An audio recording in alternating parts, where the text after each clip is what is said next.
ರಾಗ ಬಿಲಹರಿ. ತವ ಸ್ತನ್ಯಂ ಮನ್ಯೇ ಧರಣಿಧರ ಕನ್ಯೇ ಹೃದಯತಃ ಪಯಃ ಪಾರಾವಾರಃ ಪರಿವಹತಿ ಸಾರಸ್ವತಮಿವ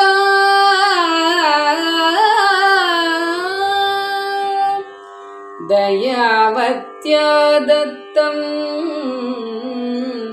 ದ್ರವಿಡಶಿಶುರಸ್ವಾದ್ಯ ತವ ಯತ್ ಕವೀನಾಂ ಪ್ರೌಢಾನಾಂ ಅಜನಿ ಕಮನೀಯ ಕವಯಿತಾ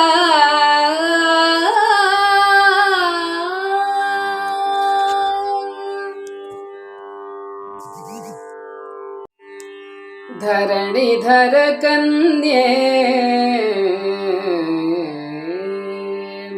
ತವ ಸ್ತನ್ಯವನ್ನು ನಿಂದುರದಾಪಯೋಧಿ ಸರಸತಿಯ ರೂಪದೇ ತಾನು ಪರಿಯುತಿಹುದು ಎಂದಾನು ತಿಳಿದಿಹೆನು ಅದೇಕೆದೆ ದಯಾವಂತೆಯಪ್ಪ ನಿನ್ನ ಸುರುಚಿರದ ಕುಚ ದುಗ್ಧಮಂ ಪಾನಗೈದು ಈ ವರನುತಿಯ ವಿರಚಿಸಿದ ದ್ರವಿಡ ಶಿಶು ಘನ ಕವೀಶ್ವರರ ನಡುವಿರ್ತುತ ಕಮನೀಯ ಕಾಂತಿಯಿಂ ಕೂಡಿದ್ದ ಕವಿಯಾದನು.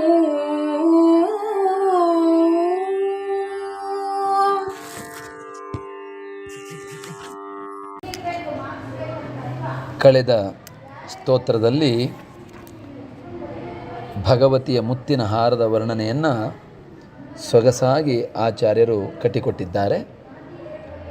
ಪ್ರಸ್ತುತ ತವಸ್ತನ್ಯಂ ಮನ್ಯೆ ಎನ್ನುವಂತಹ ಈ ಸ್ತೋತ್ರದಲ್ಲಿ ತಾಯಿಯ ಸ್ತನ್ಯದ ಮಹಿಮೆಯನ್ನು ಹೇಳ್ತಾ ತಾನು ಹೇಗೆ ಶ್ರೇಷ್ಠ ಕವಿ ಎನಿಸಿದೆ ಎನ್ನುವಂತಹ ಕಾರಣವನ್ನು ಬಿಚ್ಚಿಟ್ಟಿದ್ದಾರೆ.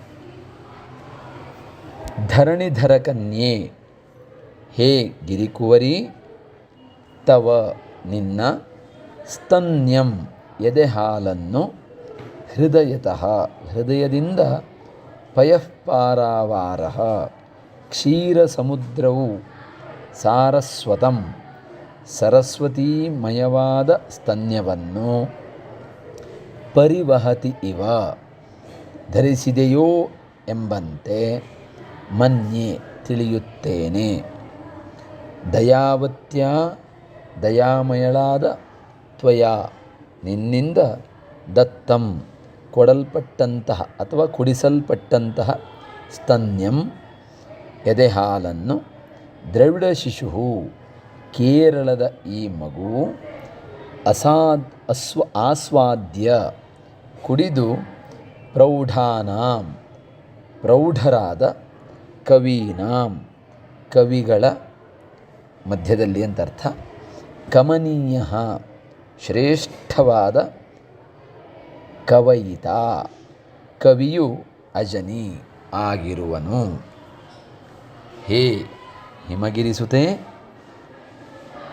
ನಿನ್ನಯ ಎದೆ ಹಾಲನ್ನು, ನಿನ್ನ ಹೃದಯದಿಂದ ಹುಟ್ಟಿದ ಕ್ಷೀರ ಸಮುದ್ರವು ಸರಸ್ವತೀಮಯವಾದ ಸ್ತನ್ಯವನ್ನು ಧರಿಸಿದೆಯೋ ಏನೋ ಎಂದು ಭಾವಿಸುತ್ತೇನೆ.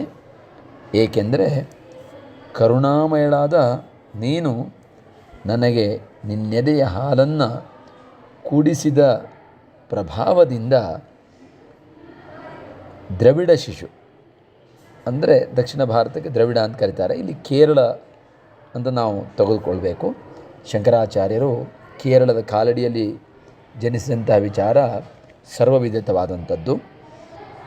ಹಾಗಾಗಿ ಕೇರಳದ ಈ ಕೂಸು ಇಂದು ಕವಿಪುಂಗವರ ಕವಿಶ್ರೇಷ್ಠರ ಮಧ್ಯದಲ್ಲಿ ಶ್ರೇಷ್ಠ ಕವಿ ಎನಿಸಿದೆ.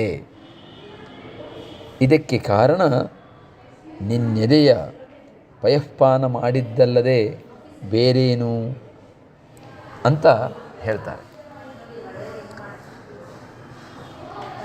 ಈ ಶ್ಲೋಕದಲ್ಲಿ ದ್ರವಿಡ ಶಿಶು ಅನ್ನುವಂಥ ಶಬ್ದದಿಂದಲೇ ಈ ಸ್ತೋತ್ರವನ್ನು ಕೆಲವೊಬ್ಬರು ಶಂಕರಾಚಾರ್ಯರು ಬರೆದಿದ್ದಲ್ಲ, ಕೆಲವೊಬ್ಬರು ಶಂಕರಾಚಾರ್ಯ ಬರೆದಿರೋದು ಅಂತ ವಾದವನ್ನು ಮಾಡ್ತಾರೆ.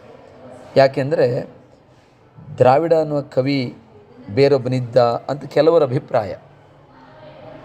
ಆದರೆ ಭಾಳಷ್ಟು ಜನ ದ್ರವಿಡ ಶಿಶು ಅಂದರೆ ಶ್ರೀ ಶಂಕರಾಚಾರ್ಯರು ಅಂತಲೇ ಅಭಿಪ್ರಾಯ ಪಡ್ತಾರೆ.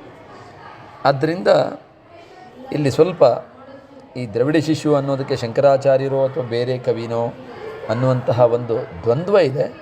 ಅದೇನೇ ಇರಲಿ, ಆಚಾರ್ಯರು ಶ್ರೇಷ್ಠ ಕವಿ ಆಗಲಿಕ್ಕೆ ಕಾರಣ ತಾಯಿಯ ಸ್ತನ್ಯಪಾನ ಎನ್ನುವಂಥದ್ದನ್ನು ಇಲ್ಲಿ ಹೇಳ್ತಾರೆ.